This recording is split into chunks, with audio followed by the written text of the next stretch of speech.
Du coup, on s'est retrouvés par hasard en 2019. On se connaît depuis bien plus longtemps. L'enfance, ouais. Voilà. Et on n'avait plus de projets musicaux. Et du coup, on a décidé de créer Homemade, puis Homemade Crumble.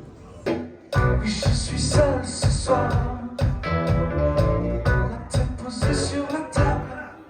J'aime bien jouer avec les mots, même si j'en ai pas une grande culture, je suis pas un grand littéraire, mais voilà, j'ai pas de recette pour écrire les chansons.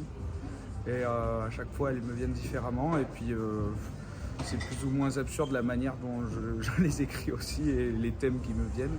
Donc voilà, il n'y a pas des fois, certaines chansons n'ont rien à dire en particulier, mais peut-être disent beaucoup en fin de compte. Donc je sais pas, c'est ça qui est absurde. Je me cache derrière mes problèmes de communication. Toutes ces galères juste pour un je t'aime, pour des félicitations. Qu'est-ce qui se passe sur scène et comment créez-vous cette dimension de jeu avec votre public? Le fait de jouer à deux sur scène, on a pu créer une complicité beaucoup plus forte. On se et comprend rapidement. musicalement. Voilà. Et donc on peut partir un peu où on veut et simplement. Que si on était 5 ou 8 et qu'il faut tous se comprendre à 8, c'est un peu plus compliqué. Et du coup, à 2, oui, on peut plus facilement partir dans une improvisation ou dans une chanson qu'on n'a pas fait depuis 3 ans. Ouais, depuis jamais même, ça arrive. Et puis, oui, voilà. Je sens que c'est toi.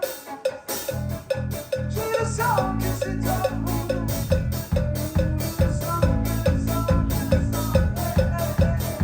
Et quelles sont vos influences musicales? Est-ce qu'il y a des groupes ou des artistes qui vous ont particulièrement marqué dans la construction de votre son? Moi, forcément, il y aurait Téléphone pour tout ce qui est rock français. Et c'est aussi quelque chose que je me suis dit, parce que les premières chansons, j'écrivais des fois en anglais, des fois en français. Et puis là, le prochain album, je me suis lancé le défi vraiment de tout écrire en français. Et parce que c'était une envie et peut-être un besoin, je sais pas. Et puis au final, ouais, voilà, tout ce qui est M par exemple aussi, pop, mais qui est quand même assez rock, qui met vachement la guitare en avant. Donc c'est des artistes que j'admire beaucoup et qui m'ont fait rêver. Sur le camp joue la mazo. Chez les blacks, chez les sikhs, chez les jaunes. Voyage, voyage. Ne t'arrête pas.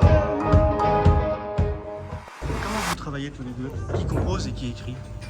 Alors, Dylan écrit et après on se retrouve. Souvent il arrive avec un riff et après on se retrouve et on cherche des idées ensemble. Voilà, tout simplement dans son salon ou dans ma chambre. Voilà, On compose les arrangements homemade, fait maison. Ouais, quoi, voilà. À 3h du matin, ça peut arriver. Est-ce que vous avez réussi à fidéliser un public? Si oui, à quoi attribuez-vous cette connexion avec vos auditeurs? Bah déjà, on a réussi à se forger un public local assez fidèle, je dirais, en Dordogne en tout cas, pour chez nous. Et puis petit à petit, voilà, on essaye de s'exporter. On se considère comme des rockers, mais bon, ça reste assez pop ce qu'on fait en fin de compte. On a commencé avec des reprises, donc les gens nous ont rencontrés comme ça, on va dire. Donc voilà, localement, c'est ça qui a fait que les gens nous suivent pas mal. Et puis maintenant, voilà, on essaye de fidéliser un public hors Dordogne. Toujours penser à s'occuper. T'occuper pour y penser. Alors parlez-nous de cet album que vous avez fait, puis de ce titre avec toi qui est sans conteste un vrai tube.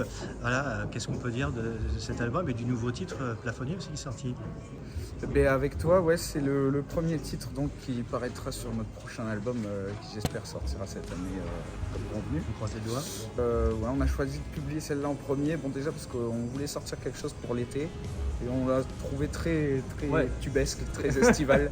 Et, Le clip qui va bien avec quand même aussi. et elle reflète assez bien ce qu'on est, ce qu'on fait. Elle est à la fois rock, funk, Avec tout le délire qu'il y a autour, simple, voilà, bien sûr. assez décalé, des paroles assez simples, mais assez évocatrices, je pense, de plein de moments de vie. Et ensuite, ouais, Plafonnier. qui serait un peu plus ouais, comme une phase B, hein, la partie un peu plus sombre comparée avec toi. Mais voilà, qu'on a réalisé avec Lisa Thibault aussi, notre amie, voilà, avec un clip qui est toujours dans le style du road trip, mais dans la forêt.